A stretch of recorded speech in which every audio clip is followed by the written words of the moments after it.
Anulog. I was just thinking about stories and leadership and like the nature of theories as well, and like the kind of hypnotic notion of theories and how it's always changing as well, and like so is time and matter and information for that matter. So it's kind of like in terms of I don't know developing software that is not yet in existence. I just sort of feel like eventually we can understand that software can be developed on the fly because of the kind of surface boundaries and the kind of containerization in an infrastructural sense that we have as humans in society, given the technology and the arrangement of like physical structures that we have as features in the environments we frequent as business people, say. So it's kind of like the leaders in any society can influence things with the commonly accepted narrative or threads or theories that are generally accepted. And it's like, it makes sense then that maybe that's why the elders in certain tribes and that, well, like most tribes were great storytellers or something like that.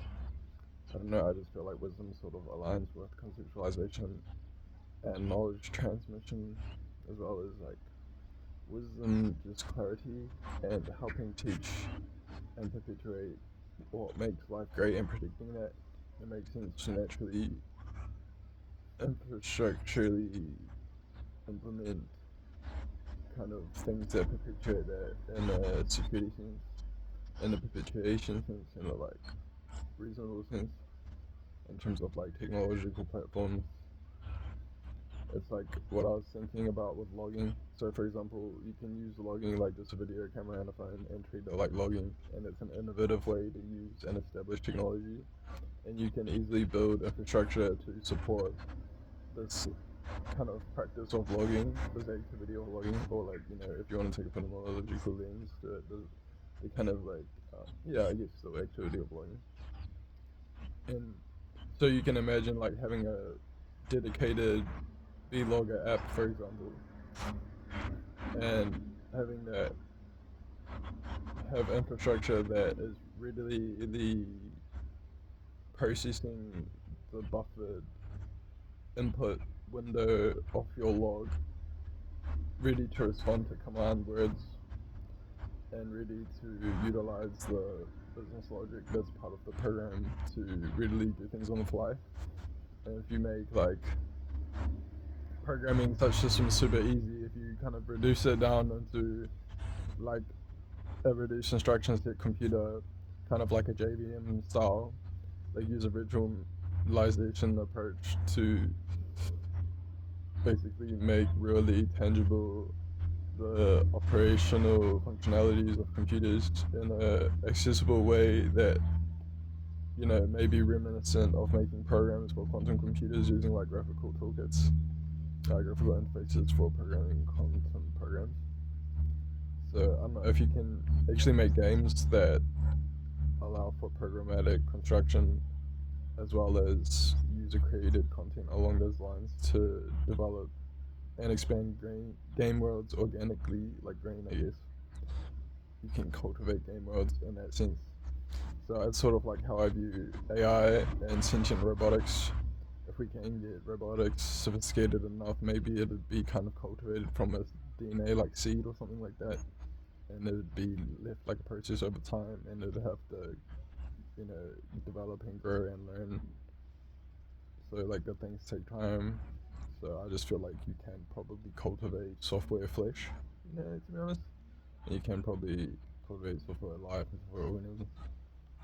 It's like I just also have a strong feeling that we can't actually create very sophisticated technology along those lines, or like develop, cultivate life along those lines. Maybe also technically more accurate because of ethical terrain we have to cross first before we can even conceptualize things in a way that allows us to develop like techniques based around the technique and the episteme that we've arrived at, which I feel like fundamentally is what I was talking about. Like if you perceive the world in such a way you can probably form technology ad hoc on the fly.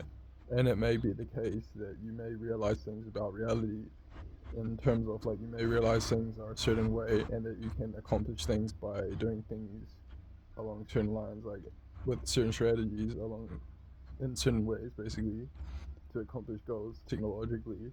And as you realize that about life, you may also find that coincidentally, technology also develops along those lines. And it may be that we kind of develop technology as kind of artifacts to condense what we've arrived at in terms of knowledge. It's like a wisdom storage kind of thing. Like, it's like what more wise way to store knowledge than in a working functional piece of technology like a smartphone, for example. It's like you can have a blueprint, yes, but like if you have an actual working example, it's kind of like what a precious and resilience combined in a kind of perpetuation kind of strategy kind of framework or something like that. And so like also just the notion of desktop computers and smartphones being kind of early day sentient mechanical life forms, you know, it's kind of interesting to think about file systems as nervous systems and what exactly determines like the quality of life or anything, and like what is psychology, and do dream characters have psychology? And you know, you can probably model dream characters, like you can say maybe they have a cognitive module in their brain, for example. um, that may help you to understand them, may help you to theorize about them. It may not be anything quite like what it is in terms of the cyber augmentative nature of language, given that you can speculate about things comfortably deploying models advantageously so long as you make the distinction of the ontological jump there between modeling and regarding and relating in reality to what you are actually bonding with, in the sense that you are relating to that thing with, or that person or that being. I don't know. Like in terms of epistemologies, I feel like everyone, everybody, and everything is pretty inclusive in terms of like what you're relating to. So it can be something like an individual, anyone, or anybody. It can be anything with a body, or it can be a thing, like anything. Like so, I don't know. I feel like that's like pretty basic. And like in terms of trinary resilience in an architectural sense and in a model building sense, like this applies to models too.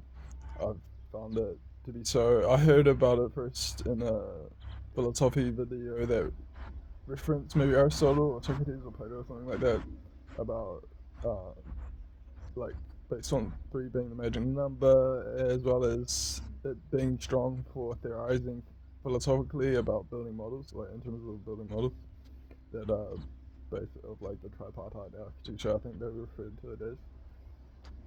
So it actually, it's interesting to think about like Occam's razor and simplicity, and like I've noticed this as well with experiments. Like if you have a notepad, I use my Logger app.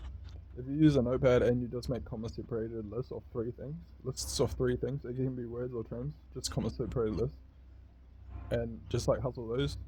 It can be interesting how that can be used as a thinking aid or a way to help guide your information processing as a being.